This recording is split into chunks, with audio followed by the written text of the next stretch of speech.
तो आप धर्म का मर्म जानते हैं।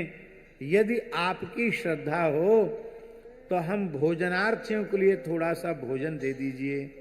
यहां धर्मवित्तमाह क्यों कहा, ये बहुत ध्यान देने की बात है।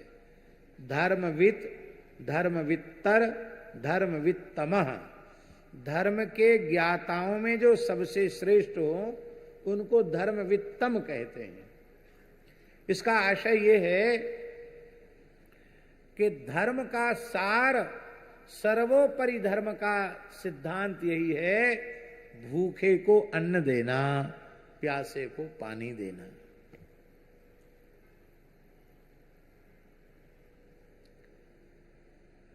संसार की कोई वस्तु आप दे दो तृप्ति नहीं होगी, पर भूखे को अन्न देने से तृप्ति हो जाती है।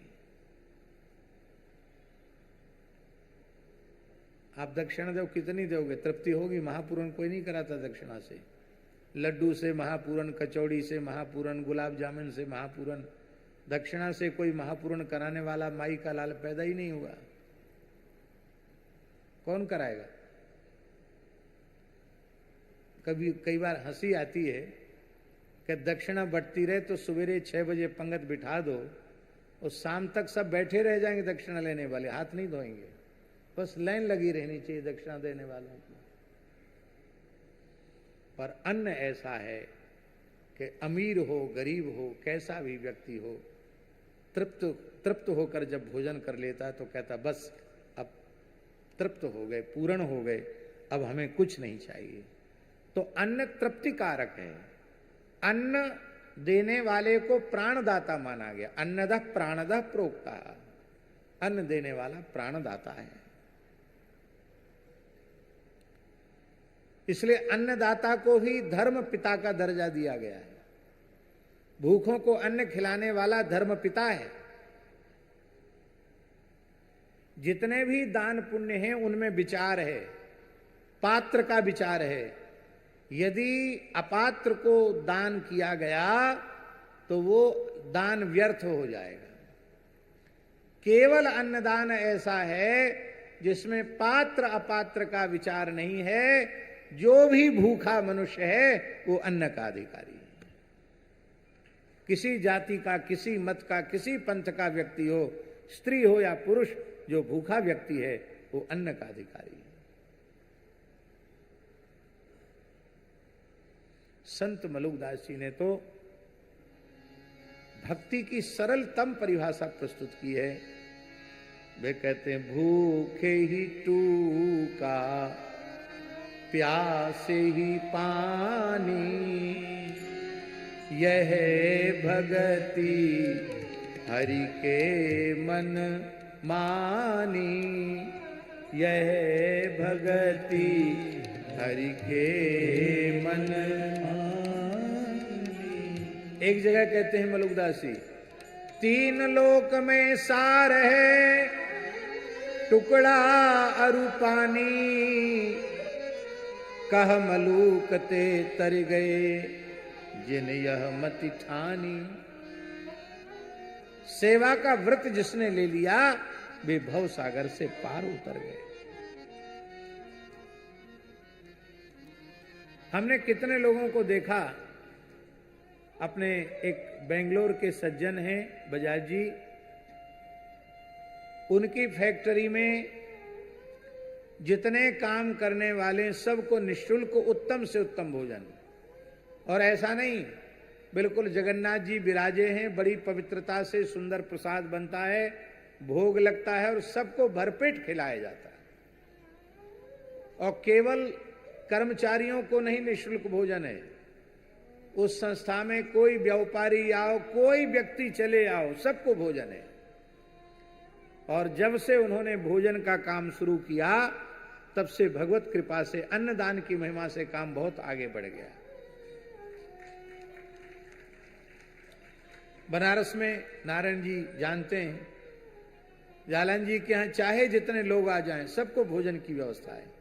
और इस अन्नदान की महिमा से ही काम आगे बढ़ा है। अपने श्री जड़खोर गोधाम में लगभग 600 कर्मचारी हैं। और सबको बाल भोग, सबको राजभोग, सबको ब्यारू है। एक पैसा शुल्क नहीं है। और दर्शन करने के लिए आने जाने वाले अतिथि अभ्यागत, उनको भी सबको प्रसाद की व्यवस्था है। और यह प्रयास किया जाता है कि वो प्रसाद की व्यवस्था गौ सेवा के द्रव्य से न हो, इधर उधर से जुटा करके हो।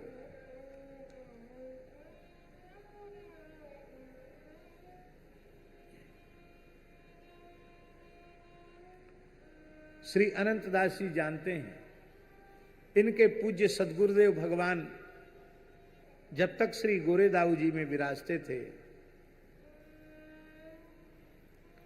साधुओं के हाथ सूखते ही नहीं थे। किसी को प्रतिबंध था कि ये आवे वो आवे, वे आवे वो ना आवे। सब कहते थे जिसको वृंदावन में कहीं प्रसाद न मिले वो गोरेदाऊ जी चला जाए। गोरेदाऊ जी में सबको प्रसाद था। वो दृश्य सुनी हुई बात हम नहीं बता रहे हैं, वो आंखों से देखी हुई बात हम बता रहे हैं। दिनों रात लुटाते ही रहते थे महाराज जी।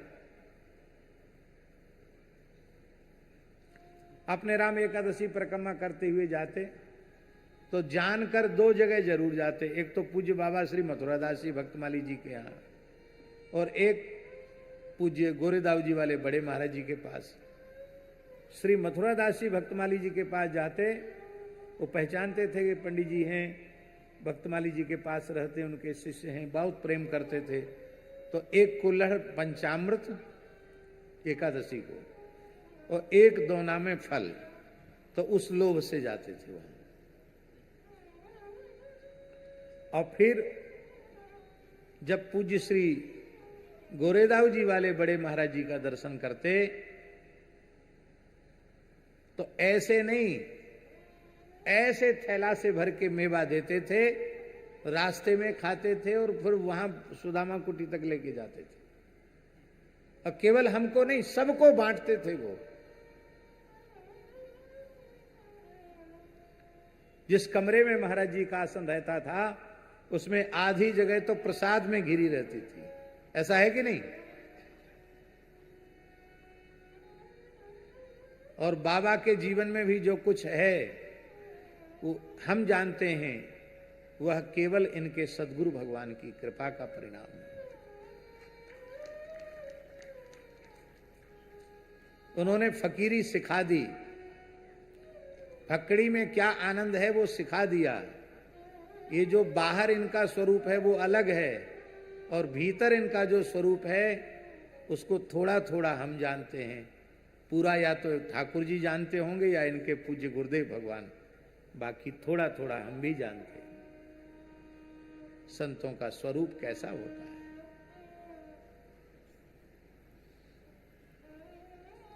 इसलिए यदि सामर्थ्य है तो अन्नदान पर खूब जोर देना चाहिए। बहुत महाराज जी शर्मा जी लिखा है, जिस व्यक्ति का अन्न खाकर के बटुक ब्रह्मचारी वेद पारायण करते हैं उस व्यक्ति की 7 पीढ़ी स्वर्ग चली जाती है। ये बात जब हम रेवासा धाम में देखते हैं, सैकड़ों विद्यार्थी वेद पाठ करते हैं, सबकी निःशुल्क व्यवस्था है, तो देख करके हृदय प्रसन्न हो जाता है। ये बात है।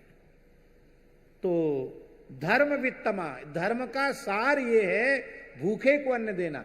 महाराज जी सारा धर्म कर्म एक तरफ और भूखे को अन्न देना एक तरफ। आप धर्म कर्म बहुत करते हो और भूख के मारे आपके सामने कोई बिलबिला रहा है और आपके मन में दया नहीं आती है, तो आपकी पूजा पाठ का क्या अर्थ निकला? आप स्वयं बढ़िया बढ़िया माल खा रहे हो, दूसरा व्यक्ति देख रहा है आपको लालच भरी दृष्टि से। अरे हम तो कहते जो बढ़िया से बढ़िया चीज आप स्वयं खाते हो उतना ही बढ़िया भोजन घर के नौकरों को भी तृप्त होकर के कराओ। ये नहीं कि बचा खुचा तुमको मिलेगा सवेरे का दोपहर में, दोपहर का शाम को, रात का बचा हुआ सवेरे। तुम खाओ वैसा, उनको बढ़िया खिलाओ। देखो वे नौकर भी तुम्हारे ऊपर कितने प्रसन्न होंगे। तुमको अपने माता पिता के जैसा आदर देंगे।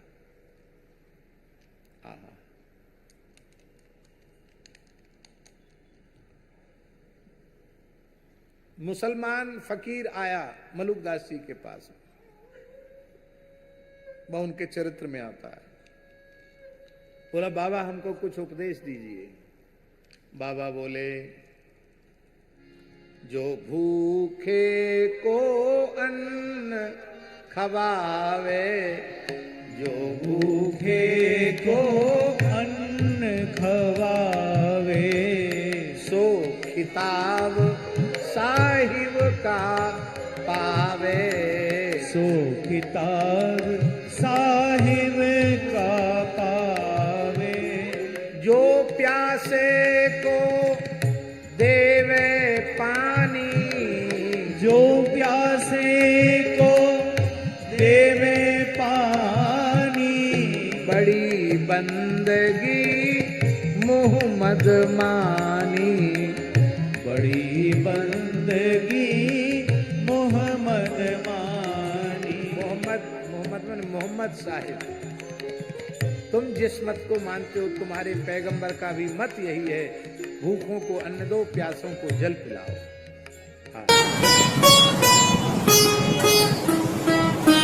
श्री सीताराम प्रतिदिन सत्संग एवं दर्शन के लिए श्री महाराज जी के ऑफिशियल चैनल को जरूर सब्सक्राइब करें।